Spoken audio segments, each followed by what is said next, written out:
A very good morning, Fatima. Thank you so much for joining us on Weekend Dawn. Firstly, I'd like to determine how do you know if somebody needs psychosocial support?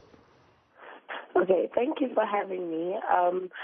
There are a range of factors that one needs to consider. Some of them are evident and some of them are not so evident. In many cases, what we've seen is that with a lot of our service users and those who've engaged the platform, the language is not necessarily around I need psychosocial support or I have mental health issues, but rather the language comes more from a feeling of helplessness, So you look at the kind of emotions that individuals use to describe how they're feeling, and that is also generally a good indicator of where they're feeling or where they're standing psychologically. I think it's also important to note that as a country, we are still developing language, right, around mental health and what that looks like. There's still huge stigma around who accesses these services, why people need to access these services.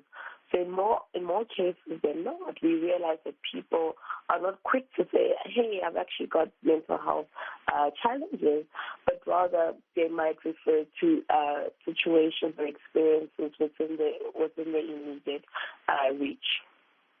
Can you take me through how the service is being provided via WhatsApp? Is it just texting each other back and forth, or is it a group text, or is it a video call? How does it actually work?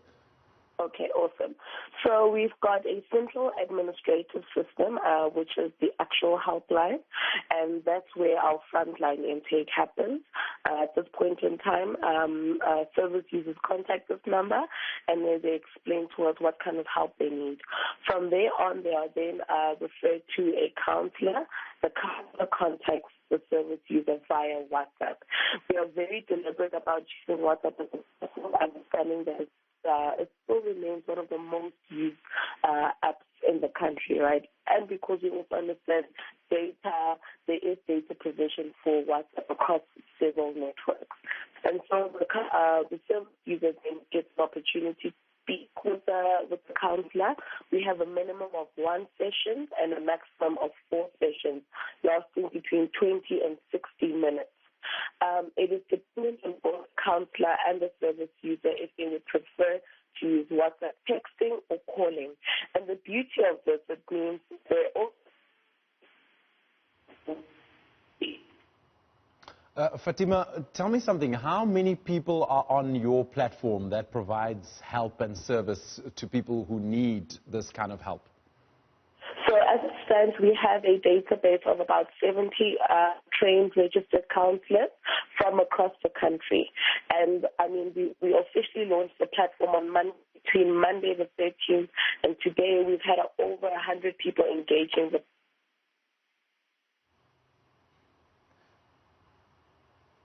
Hello, Fatima, you still there?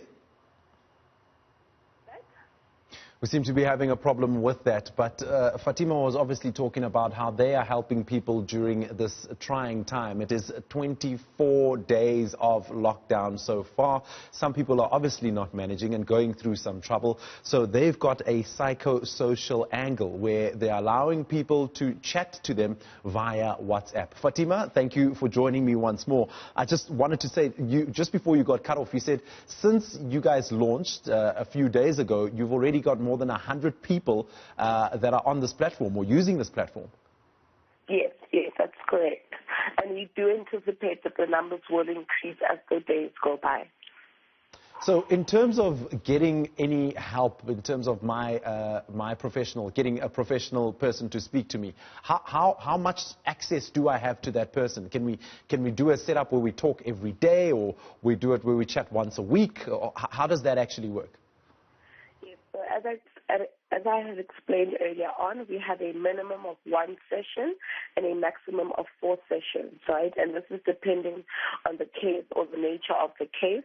And a session lasts between 20 and 60 minutes, where you have a dedicated time with your counselor. It's between the counselor and the service user when they can schedule their next follow-up session. We also strongly encourage a referral system.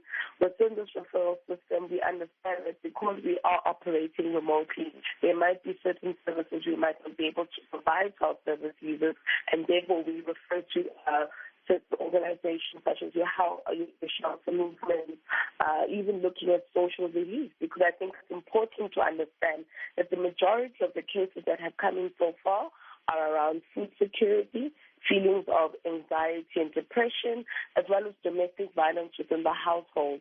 So if at a particular time the case presents as a high risk and needs immediate attention in terms of physical presence, we then make sure that we refer our service user to a necessary agency. Now, in terms of what people are struggling with, what have you heard the issues that have been coming up more commonly?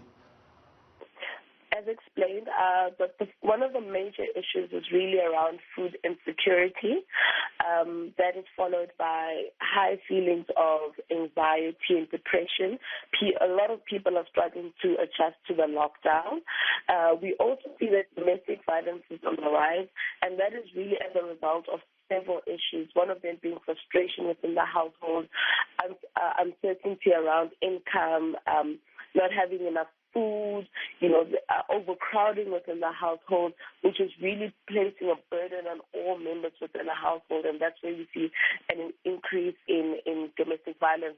But also, quite interestingly, we're also seeing high rates of suicidality, where many people are engaging the platform who are presenting with suicide ideation, where they speak quite often about wanting to commit suicide, finding ways of committing suicide because they just genuinely can't adjust with the supposed new reality that this lockdown brings.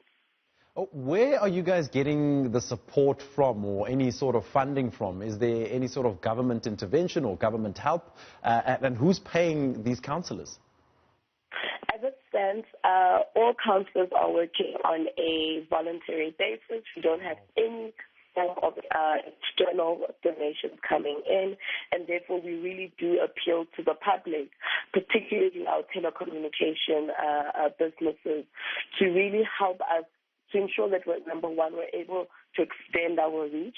As it stands, we can only operate from a 12 noon to a 12 midnight shift, and this is purely because of resources. We do expect that if we have more resources, we'll be able to extend our operating hours. All counsellors on the platform are not being paid. They're all working on a voluntary basis. And it's also important to note that we also have a large percentage of our counsellors who are unemployed. I do think that this platform does provide an opportunity to create employment if the necessary funding and resources are allocated to it. What would be the consequences of not providing psychosocial support at this moment in time?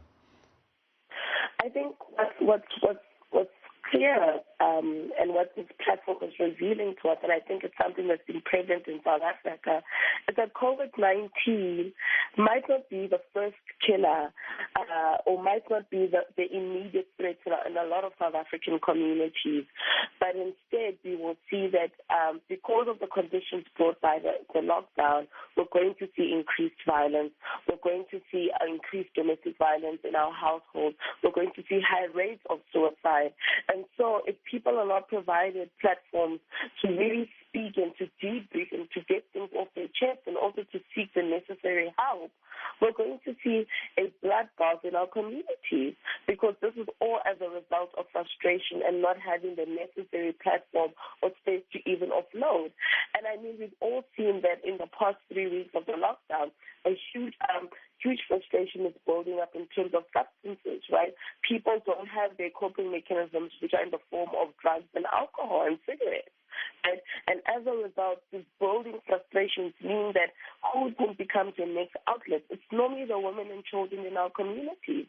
And so not having a well-coordinated, a well-resourced social welfare system more broadly really results in a lot of violence emerging in our communities.